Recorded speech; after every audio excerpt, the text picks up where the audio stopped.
మీ కుటుంబ శాంతి, ఆరోగ్యం, ఆర్థిక అభివృద్ధి కోసం రుద్రాక్ష మహాపూజలో తప్పక పాల్గొనండి. ఇప్పుడే నమోదు చేసుకోండి. దేశంలో రాజకీయం మొత్తం బంగారం చుట్టూనే నడుస్తుంది. కేంద్ర ప్రభుత్వం తీసుకొచ్చినటువంటి కొన్ని రెగ్యులేషన్స్ బంగారం మార్కెట్ పైన విపరీతమైన ప్రభావం చూపిస్తున్నాయి. ధరలు పెరుగుతున్నాయని చెప్పని కస్టమర్లు ఆందోళన చెందుతుంటే బిజినెస్ దెబ్బతింటుందని వ్యాపారులు కూడా ఇబ్బంది పడుతున్నారు. ఫైనల్గా లాభం కలిగేది ఎవరికి? ఈ కండిషన్స్ వలన కేంద్ర ప్రభుత్వం ఆశిస్తుంది ఏంటి? ఈ అంశాలను విశ్లేషించే ప్రయత్నం చేద్దాం. మనతో పాటు మార్కెట్ అనలిస్ట్ ప్రభు గారు ఉన్నారు. ప్రభు గారు నమస్తే అండి. నమస్తే అండి. గోల్డ్ గురించి ప్రధానమంత్రి ఏకంగా పిలిపివ్వడం అది కూడా ఒక రాజకీయ చర్చకు కారణమైంది. ఇప్పుడు కొత్తగా రెగ్యులేషన్స్ తీసుకొచ్చారు. వ్యాపారం చేసే వాళ్ళపైన రెగ్యులేషన్స్ ఉంటున్నాయి. గోల్డ్ ప్రొక్యూర్ చేయాలనుకునేటువంటి కస్టమర్ పైన రెగ్యులేషన్స్ వస్తున్నాయి. ఏంటి కేంద్రం ఏం ఆశిస్తుంది? గోల్డ్ వ్యాపారాన్ని నియంత్రించడం వల్ల కలిగే ప్రయోజనం ఏంటి? ఇది ఫస్ట్ టైం కాదు. 1967లో ఇందిరాగాంధీ కూడా చేసినప్పుడు గోల్డ్ కొనొద్దు అని చెప్పి అప్పుడు కూడా చెప్పింది. అంటే అవసరం, ఎమర్జెన్సీ ఉన్నప్పుడు, ఏదైనా ముందు ఆపత్కాలం వస్తుంది, ఇబ్బంది వస్తుంది అనుకున్నప్పుడు ఇది జనరల్ గా ఇదే. కానీ ట్రెండింగ్ ఉన్నప్పుడు, ఇప్పుడు కన్వర్షన్స్ లో ఉన్నాయి అంటే డాలర్ నుంచి గోల్డ్ కన్వర్షన్ లో, ప్లస్ ఇక్కడ గోల్డ్ డిమాండ్ సీజనల్ ఫెస్టివల్స్ కానీ మ్యారేజెస్ కానీ ఆ టైంలో ఉన్నప్పుడు అంటే జనం ఏమనుకున్నారంటే అస్సలు కొనొద్దు అనేది అనుకున్నారు. ఆయన ఏమన్నారు, ఎక్సెస్ ఎక్కువ ఇన్వెస్ట్మెంట్ దాంట్లో చేయొద్దు.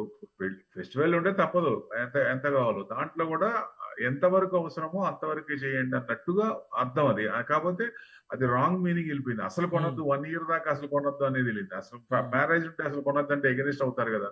సో డెఫినెట్ గా అది అసలు అన్నింటిలో ఆడవాళ్ళకి ప్రీషియస్ మెటల్, అది గోల్డ్ కొనొద్దు అంటే లాస్ట్ టైం కూడా మనం గోల్డ్ ఎంత ఉందో చెప్పమంటే కూడా ఇబ్బంది పడ్డారు కదా, బయటకు వచ్చి గొడవ కూడా చేశారు. సో అట్లా గోల్డ్ గురించి సెంటిమెంట్ వచ్చిందంటే డెఫినెట్ గా వాళ్ళకి ఎగెనిస్ట్ అవుతుంది. సో అందుకనే కేంద్రం చేసిన 2 నిర్ణయాలు, ఇప్పుడు ఒకటేమో కొనొద్దని చెప్పారు, రెండేమో ఇంపోర్ట్ మీద కండిషన్స్ పెట్టారు, మూడేమో దిగుమతి సుంకం డబల్ చేశారు. అంటే ఏం మెసేజ్ ఇస్తున్నారు? ఇప్పుడు చాలా మంది స్వర్ణకారులు కూడా రోడ్డుకు పైకి వచ్చే పరిస్థితి ఉంది. ఒకవైపు ఎమర్జెన్సీ సిచ్యుయేషన్ అని చెప్పని దేశాన్ని కాపాడే క్రమంలో స్వర్ణకారులు పొట్టగొట్టకూడదు అనేటువంటి విమర్శలు కూడా వస్తాయి. అంటే ఫారెక్స్ రిజర్వ్స్ తగ్గుతున్నాయి ఒక రకంగానేమో డాలర్ నుంచి మన గోల్డ్ కొంత పర్సంటేజ్ మారుతున్నాం, మళ్ళీ మిగతా అది జనరల్ ఇది కూడా చేంజ్ అవుతుంది. సో అందుకని ఎక్కువ ఇప్పుడు రిజర్వ్స్ తగ్గిపోతున్నాయి.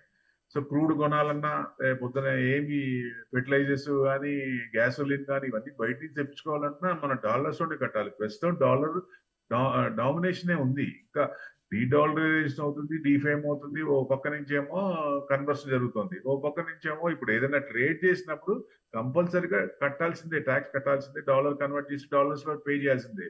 సో ఆ ఎఫెక్ట్ ఉంటుంది కాబట్టి ఇన్స్టెంట్ గా, అందుకే ఆయన 1 year చెప్పారు. అంటే ఈ 1 year లోపల 1 year ఉంటుందా ఇంకా వారు అనేది ఒకటి మెయిన్. It's $1 million question. అమ్మో ఇప్పటికే ఇదైపోయింది, ఇంకా 1 year అంటే ఇబ్బంది కాబట్టి అనే భయం మార్కెట్ కి వచ్చింది, జనాల్లో కూడా వచ్చింది.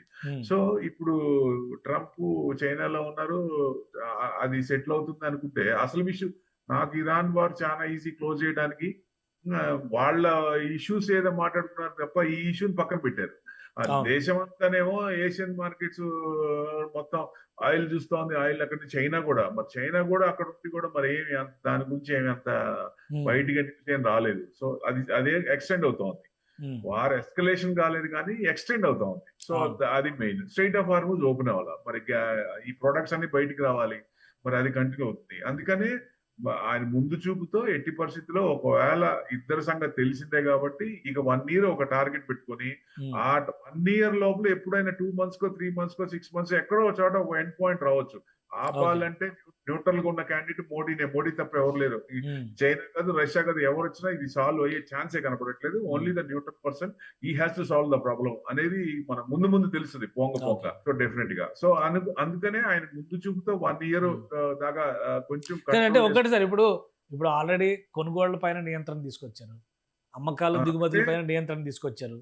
ఇంకో మాట ఏం చెప్తున్నారంటే రేపు పొద్దున ఇండివిజువల్ గోల్డ్ ఎంత ఉంది అనేది కూడా ఒక కుటుంబానికి 300 grams ఉండాలి, లేదా గతంలో కూడా దీనిపైన చాలా డిస్కషన్ జరిగింది. బంగారం వినియోగానికి సంబంధించి కొన్ని రెగ్యులేషన్స్ తీసుకొస్తుంది కేంద్ర ప్రభుత్వం.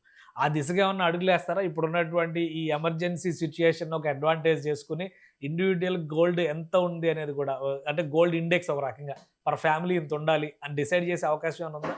లాస్ట్ డైరెక్ట్ గా మీరు ఎప్పుడెప్పుడు కొన్నారు, ఎప్పుడెప్పుడు రిసిప్ట్ చూపించమంటే అవును. ఎట్లా చూపిస్తారు? తాతల తరం నాటి క్యారీ ఫార్వర్డ్ అవుతూ వచ్చిన వాటికి బిల్స్ ఎక్కడ ఉంటాయి అనే ఉద్దేశంతో జనాల్లోంచి రివోల్ట్ వచ్చింది బాగా. ఇది అని. సో ఇప్పుడు అలా కాకుండా డిఫరెంట్ స్టైల్‌లో కొత్త స్కీమ్‌తో కొత్త రకంగా ఈ ఇండివిడ్యువల్ గా అంటే ఒక రకంగా చెప్పాలంటే ఇష్టంగా పెట్టే ఛాన్స్ కూడా ఉంది. ఎందుకంటే ఇప్పుడు మనం క్యాష్ బ్యాంక్‌లో పెట్టుకుంటాం.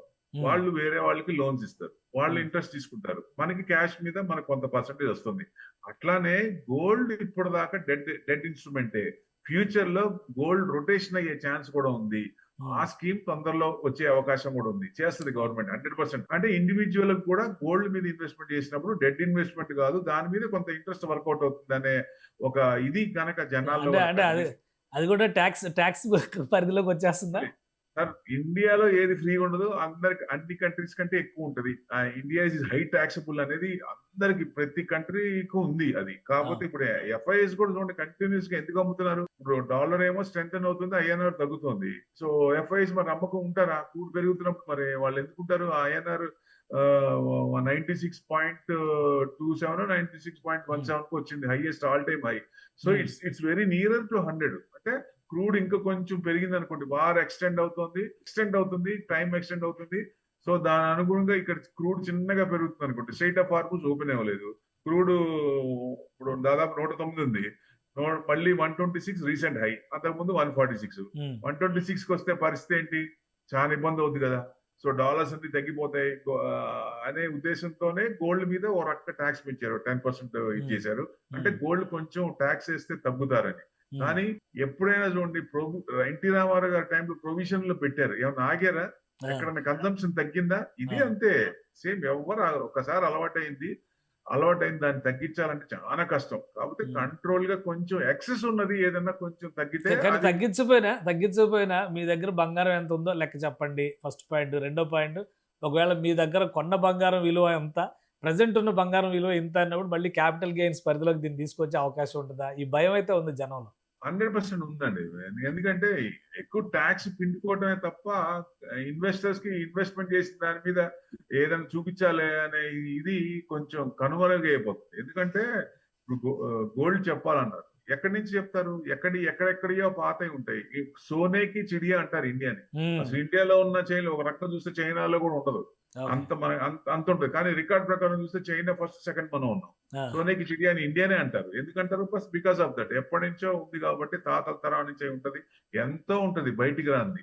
అదంతా చిన్నగా వచ్చి అంటే ఇప్పుడు మనీ దాని మీద ఇంట్రెస్ట్ ఎలా వర్కౌట్ అవుతుందో గోల్డ్ మీద కొంచెం ఇంట్రెస్ట్ వర్కౌట్ అయ్యే ఛాన్స్ గవర్నమెంట్ కనుక చూపిస్తే వాళ్ళు వాలంటరీగా బయటకు వచ్చి డిక్లేర్ చేసే ఛాన్స్ ఉంటుంది. బట్ ఇది 1 year 2 years పట్టదు, ఇది ఒక దశాబ్దం పట్టచ్చు.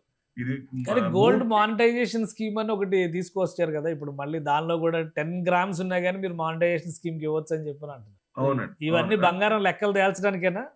100%. మన యూపీఐ మీకు కోవిడ్ ముందు వాడమంటే ఎవరన్నా వాడారా? ఫోర్స్ఫుల్ గా వచ్చినప్పుడు వాడారు. అప్పుడు ఏమవుతుంది? క్యాష్ ఇచ్చేది డైరెక్ట్ బ్యాంక్ నుంచి వెళ్తోంది. It's becoming white.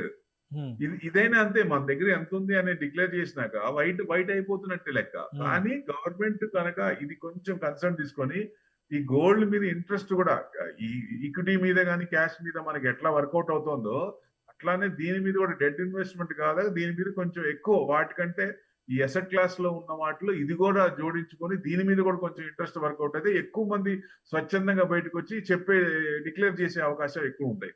Maybe future లో అదే చెయ్యొచ్చు. అది చేసినా ఇమ్మీడియట్ గా మైండ్ సెట్ మారదు, ఎప్పటి నుంచో ఉన్న వాళ్ళు ఉంటారు కాబట్టి అది ఒక దశాబ్దం 10 ఏళ్ళు పట్టే ఛాన్స్ ఉందండి. 10 ఏళ్ళ లోపల మార్పులు రావచ్చు.